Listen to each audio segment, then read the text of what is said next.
Bonsoir, je suis hyper content de vous retrouver pour ce nouveau numéro d'Autrement. Alors, vivre autrement, c'est aussi revoir ses priorités en termes de domicile. Yourte, tiny house, caravane, l'habitat léger séduit. On sait, mais il reste illégal dans les faits et compliqué à mettre en place en ville, à Bruxelles. Ça ne les empêche pas, mes invités, de se lancer dans l'aventure. Autour de la table ce soir, Linda Ballon, bonsoir. Alors, vous êtes en train de construire votre tiny house et on va voir à quoi elle ressemble. En face de vous, Maxime Bonnart, bonsoir. Vous vivez déjà en tiny du côté de Woluwe-Saint-Lambert.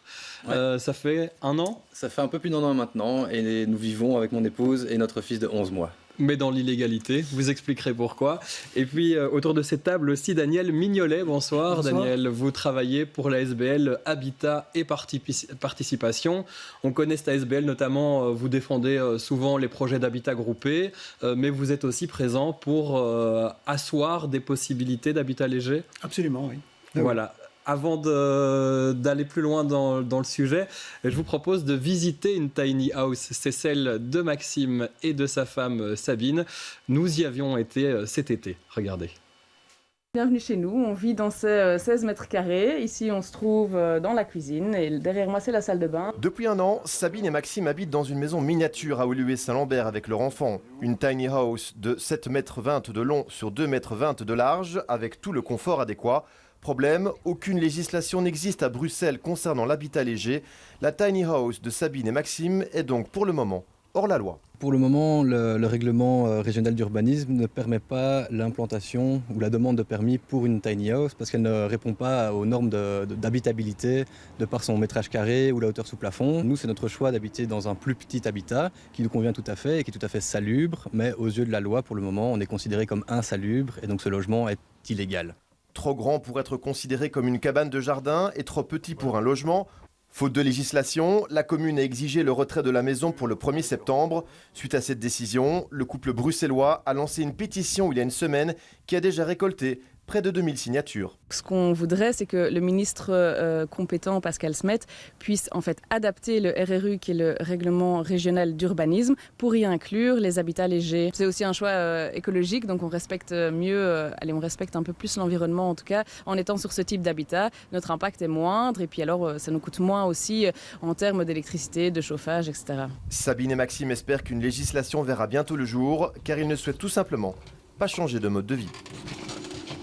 Voilà, ça c'était au mois d'août. On entend que vous deviez retirer votre maison pour le 1er septembre. Vous y êtes toujours ? On y est toujours, oui. Et comment vous gérez ça alors ? Pas de problème avec la commune ?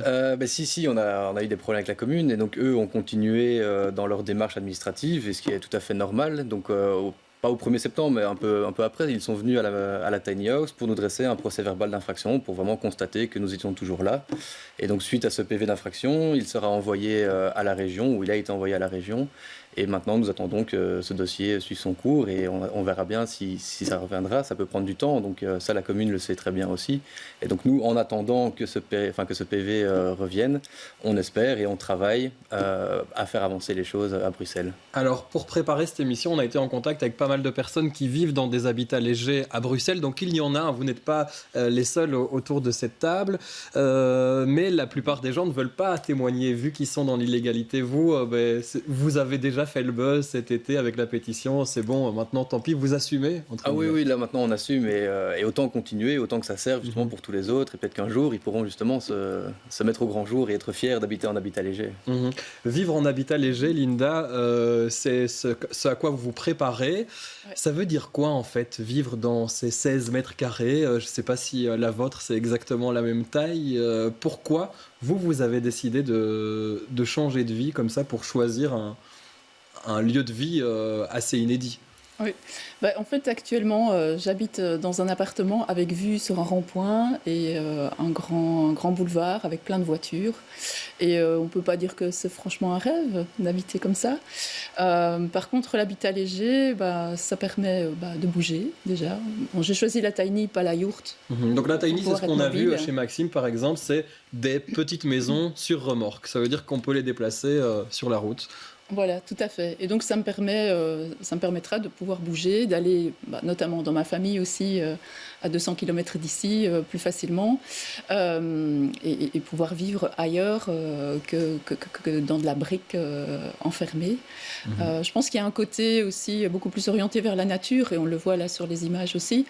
La tiny, c'est une maison qui se vit dans son environnement direct. Et qui est insérée dans un petit coin de nature. Généralement, on a un jardin, une terrasse. Vous êtes où, vous, Maxime? dehors. Elle est où, votre tiny à Woluwe-Saint-Lambert? Vous avez trouvé un jardin pour la placer, alors? Oui, on avait la chance que mes parents aient un terrain à côté de leur maison. Et donc, ça a été très facile pour nous de les convaincre. Enfin, plus ou moins facile. et en fait, oui, il y avait un accès à la rue. Donc, on a pu venir mettre la tiny house comme ça sur le terrain, qui est un terrain à bâtir, qui appartient à mes parents.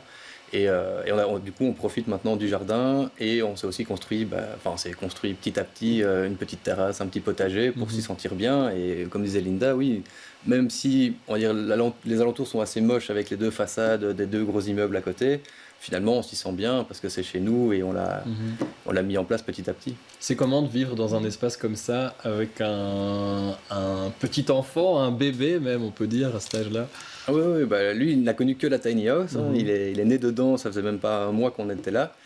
Et franchement, pour nous, c'est assez facile. Je sais pas, ça coule de source comme ça. On s'y sent bien, tout est proche. On fait la vaisselle, il est juste à côté. On ne doit pas sortir de la pièce pour aller faire autre chose. Tout est là, il nous entend tout le temps. Il joue par terre, ou bien sur sa mezzanine, ou bien à nos pieds. C'est vrai que vivre en ville aussi, c'est vivre dans des petits espaces. Alors particulièrement dans d'autres villes, comme pas très loin de chez nous, Paris, il y a des gens qui vivent dans des appartements de cette taille-là, qui ne sont pas des tiny house, mais qui sont des appartements. C'est quoi la réalité de l'habitat léger, Daniel Mignolet, à Bruxelles? Ici, on voit un exemple en construction, un exemple qui existe. Il y en a d'autres, on le sait, mais est-ce qu'on peut parler d'une vraie tendance Alors oui, on peut parler d'une vraie tendance dans la mesure où, en tout cas nous, on constate dans notre pratique quotidienne que des demandes par rapport à est-ce que je peux le faire, où est-ce que je peux le faire, est-ce que je dois le construire moi-même, est-ce que je dois l'acheter, que dit l'urbanisme, bref, c'est des demandes que nous avons presque quotidiennement dans nos bureaux. Ça veut dire que ça correspond à quelque chose. Il y a quand même une dimension derrière ça qui est intéressante, c'est que ce n'est pas n'importe qui s'adresse à nous. Sans faire de caricature, après c'est facile aussi de caricaturer, mais je dirais nous avons d'abord énormément de demandes de gens dans la trentaine. C'est ça. Grosso modo. Et qui viennent avec un discours qui est très nettement résilient par rapport à la transition écologique.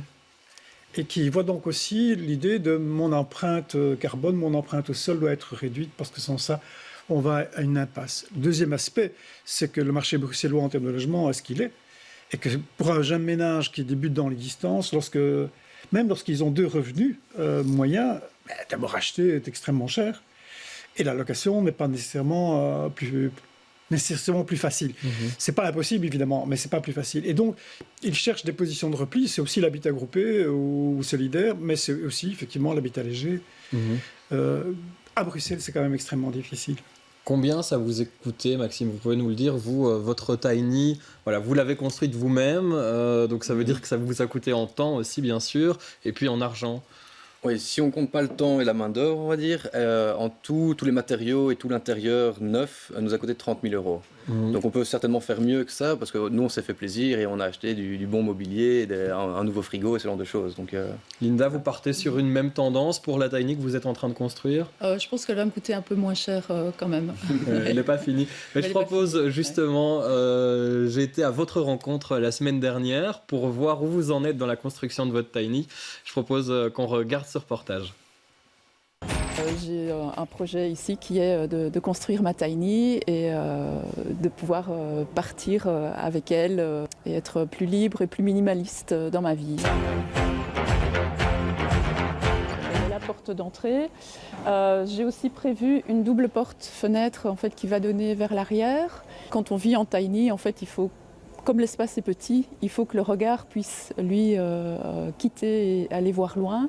Et donc, de n'importe où dans la tiny, on a toujours la possibilité de pouvoir voir plus loin et d'avoir une vue beaucoup plus large, pour ne pas se sentir tout serré dans sa petite maison. un isolant intéressant. Voilà, c'est du jean, ce sont des t-shirts, et voilà, que des tissus qui ont été recyclés. En largeur, on est sur 2,20 m à peu près. Il faut savoir que pour pouvoir rouler sur la route, je ne peux pas dépasser 2,55 m extérieur, puisqu'on a une structure avec de l'isolant, avec un bardage à l'extérieur, avec un parement à l'intérieur. On a quand même une certaine largeur de mur. Et sur la longueur, moi j'ai une remorque ici qui fait 6 mètres. Mais comme j'ai laissé une petite partie pour avoir une petite terrasse permanente, à l'intérieur, je me retrouve plutôt vers les 5,50 m. Donc voilà, c'est tout petit, ça va être tout cosy. Donc, la porte d'entrée est là. Et ici, il va y avoir une cloison qui va délimiter la partie salle de bain. La petite astuce, c'est que je n'ai pas de mezzanine, mais par contre, je vais faire une plateforme qui se range au plafond. Et donc la journée, la pièce à vivre est ici et le lit se trouve sur cette plateforme.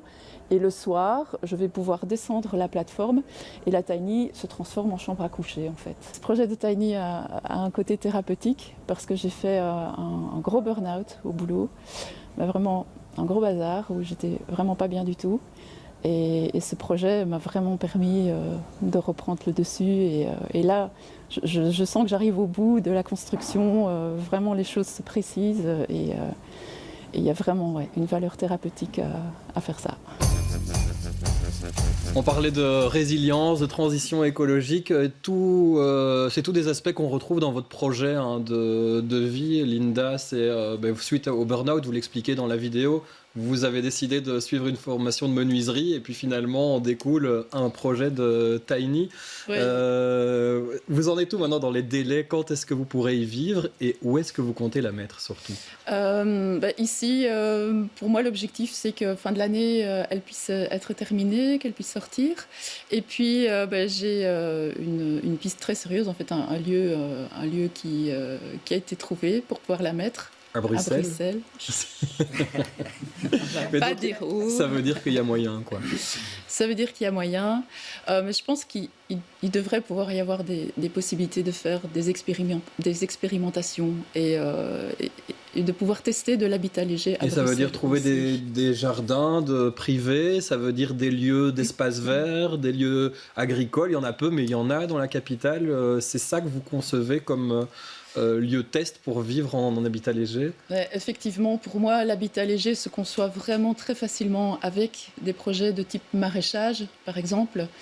Et ça a vraiment du sens, oui, d'envisager de mettre de l'habitat léger sur un espace qui est cultivé pour y vivre en tant qu'évidemment maraîcher aussi, parce que ça...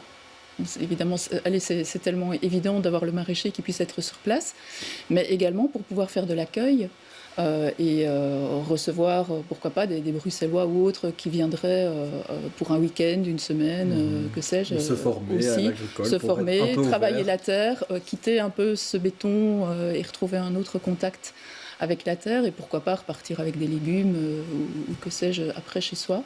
Donc je pense qu'il y a vraiment un intérêt à expérimenter, en tout cas dans cette voie-là.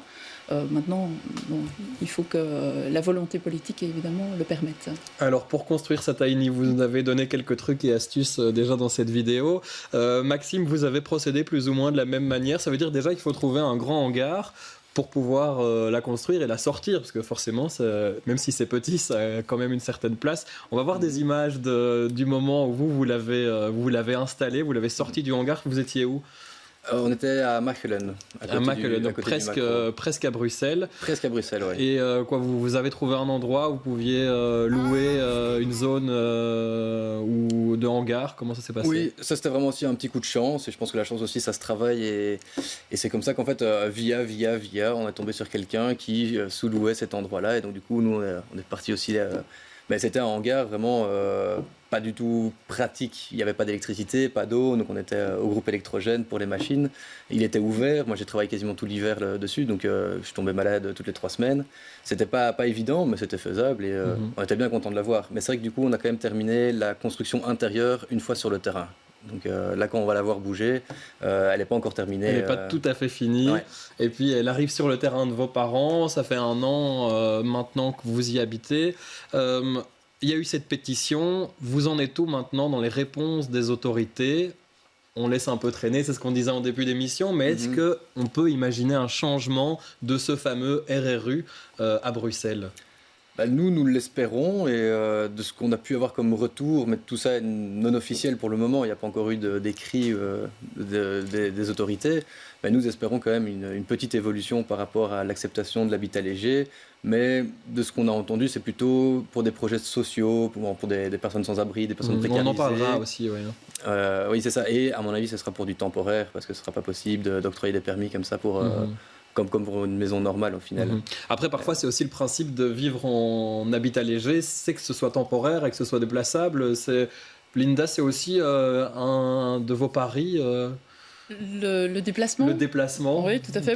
D'ailleurs, j'ai déjà passé le permis il y a 1 an pour pouvoir la tracter, parce qu'il faut quand même avoir le permis adéquat pour pouvoir le faire. Donc là, oui, je suis prête. Et c'est vrai que la mienne, je l'ai conçue un peu tout terrain.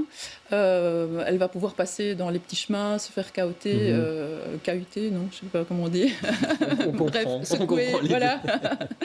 Sans problème, elle va être résistante. Et l'idée, oui, c'est de pouvoir vraiment la trimballer partout. Vous venez de la région gaumaise, donc pourquoi pas y aller aussi. Voilà. Alors, Daniel...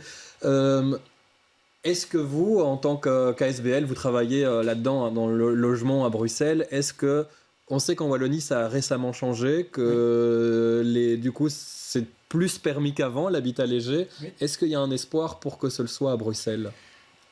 Oui, parce qu'en général, malgré l'énorme saladier ou la lasagna institutionnelle, les régions s'alignent. Alors, quand même, la région wallonne n'a pas les mêmes caractéristiques que la région bruxelloise. D'abord parce qu'elle a encore des réserves foncières.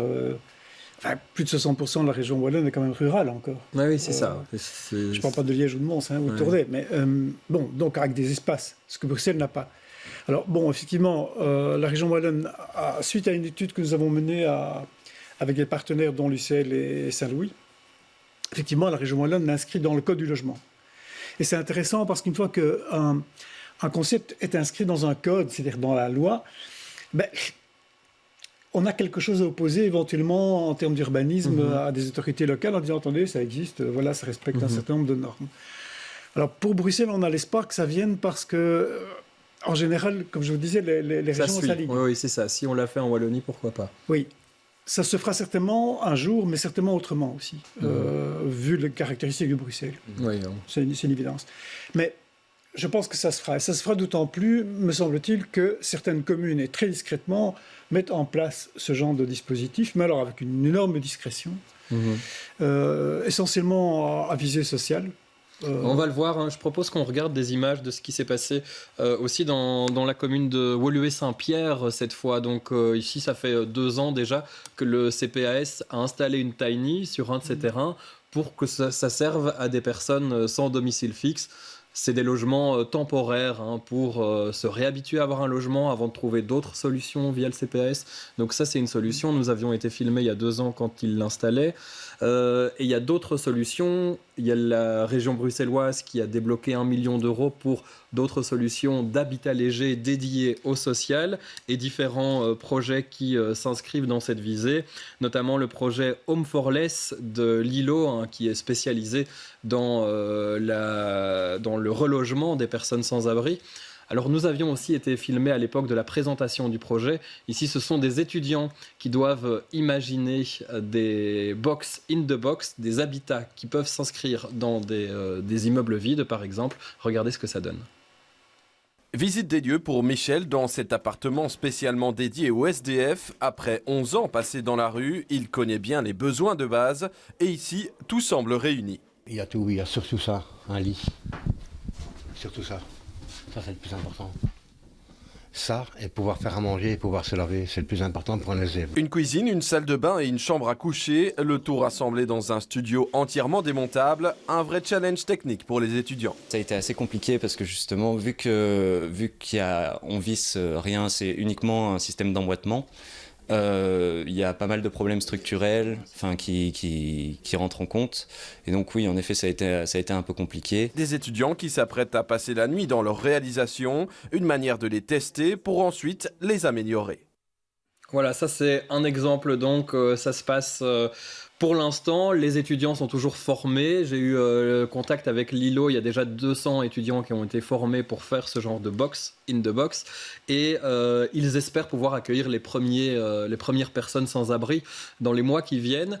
C'est des projets qui pourraient s'étendre aussi à une population qui le fait par choix, vous pensez ? De vivre dans des box, dans des habitats modulables comme ça. Est-ce que ça pourrait intéresser des gens comme vous, Linda, Maxime, qui voulaient changer un peu votre mode d'habitation, de se retrouver quand même dans des immeubles, mais peut-être dans une autre atmosphère? Pour moi, très clairement, non. Parce que ce qui vous intéresse, c'est le verre. Pas de rester dans de la brique, etc. Oui. Donc, c'est pas trop le genre de projet qui m'intéresserait. Mais je pense qu'il y a quand même des possibilités, et même à Bruxelles, d'avoir d'autres genres de projets. Enfin, comme je l'expliquais tout à l'heure, en liant le maraîchage, donc plus vers des terrains agricoles. C'est vrai qu'il n'y en a pas beaucoup à Bruxelles, mais il en reste quand même. Et éventuellement aussi, sur des lieux où il y a d'anciens bâtiments qui vont de toute façon être rasés, ou voilà, des lieux qui vont être remis à zéro, est-ce que l'on doit forcément continuer à offrir un logement standardisé, unique, qui est les petits appartements empilés dans des grandes tours. Voilà. Est-ce que l'on pourrait quand même tester un peu autre chose? Habitat et participation, on en pense quoi, ça? Vous vous occupez vraiment du volet bruxellois, hein. Oui. On en pense plein de choses. D'abord, ce qui est intéressant et qui a été dit 2 fois maintenant dans notre réunion, c'est le mot innovation. Et alors ça, c'est le paradoxe, c'est que c'est un mot qu'on emploie beaucoup dans la classe politique, mais qui se découle très rarement sur le terrain. Et si je compare ça avec des expériences étrangères, françaises, hollandaises, même luxembourgeoises, le mot innovation veut dire quelque chose pour eux. Et par exemple, les Hollandais disent OK, vous pouvez le faire, c'est une innovation, mais 1, vous allez respecter un minimum de cahier de charge, 2, on en fait une évaluation à terme. Si c'est bon, on continue. Si c'est pas bon, on arrête. Mais donc ça permet... Donc là, on manque un peu de courage politique pour avancer, c'est ça que vous voulez dire? Oui, c'est ça. Ça permet effectivement à une innovation de se mettre en place et d'être effectivement objectivée après un terme significatif. Et donc, effectivement, là, c'est un dispositif que légalement, nous n'avons pas. Ça veut dire que le problème de l'habitat léger, de manière générale, c'est qu'il tombe entre des réglementations différentes. Si le bâti est extraordinairement normé en Belgique, c'est extraordinairement normé, tant au niveau de l'urbanisme que des procédés de construction, des matériaux utilisés, de l'isolation. Enfin, on a des normes. Place de parking aussi, il ne faut pas l'oublier. C'est pour ça que ça ne rentre pas. Et là, tout d'un coup, on est devant quelque chose qui est ma petite maison dans la prairie. Et donc, forcément, d'un point de vue urbanistique à Bruxelles, l'urbanisme n'était pas du tout préparé à ça. Et ça se travaille. Et il reste très peu de temps, hein, c'est pour ça que je me permets de vous couper. Oui. Maxime, vous, comment vous envisagez l'avenir? Donc, rester là, ici, un maximum, attendre que les démarches avancent, mais plus tard, est-ce que vous envisagez d'avoir d'autres enfants? Est-ce que vous voulez vivre en tiny toute votre vie? Oui, ça c'est une question qu'on se pose même déjà depuis le début, avant même la construction, et on s'est dit qu'on allait un peu voir au jour le jour. Enfin, ou d'année en année en tout cas. Et voilà, c'est déjà le premier test avec notre fils qui va bientôt commencer à marcher. On va passer l'hiver avec lui dans la tiny house. On va déjà voir qu'est-ce que ça donne. Est-ce que ça lui convient toujours? Est-ce que ça nous convient toujours? Donc je pense ça va être une réévaluation perpétuelle. Donc vous restez à Bruxelles ou hors de Bruxelles? Pareil pour le moment, nous, on veut rester... on aimerait bien rester à Bruxelles. Ce terrain nous convient tout à fait. Puis voilà, on sait qu'il n'y en a pas beaucoup d'autres. Donc du coup, on ne va pas trop être pointilleux sur ce choix-là. Mais... on a envie de rester là, on a envie de continuer, on a envie de vivre différemment, même dans une société qui est très normalisée ou très normée et qui au final, un espace urbain qui tourne autour de vous et oui, c'est ça. Enfin, bon, tourner avec en fait aussi. Linda, donc bientôt installée aussi. Le mot de la fin pour vous, ce serait quoi? Ce serait trouver une commune qui a un lieu et qui serait prête à se dire OK, et si on essayait autre chose et qu'on faisait les choses autrement? Qui propose un terrain en se disant, voilà, la friche Josaphat par exemple, à Scarbeck. Voilà, repensons-la. Pourquoi ne pas rêver, hein, Daniel Mignolet. Pour contacter Habitat et Participation, ça se passe sur votre site internet, si les gens ont des questions là-dessus. Tout à fait. Vous êtes aussi spécialisé, on le disait en début d'émission, sur l'habitat groupé, donc il y a d'autres possibilités. On vous reverra très certainement autour de ce plateau parce que ce sont des sujets qui nous intéressent pour ce magazine Autrement.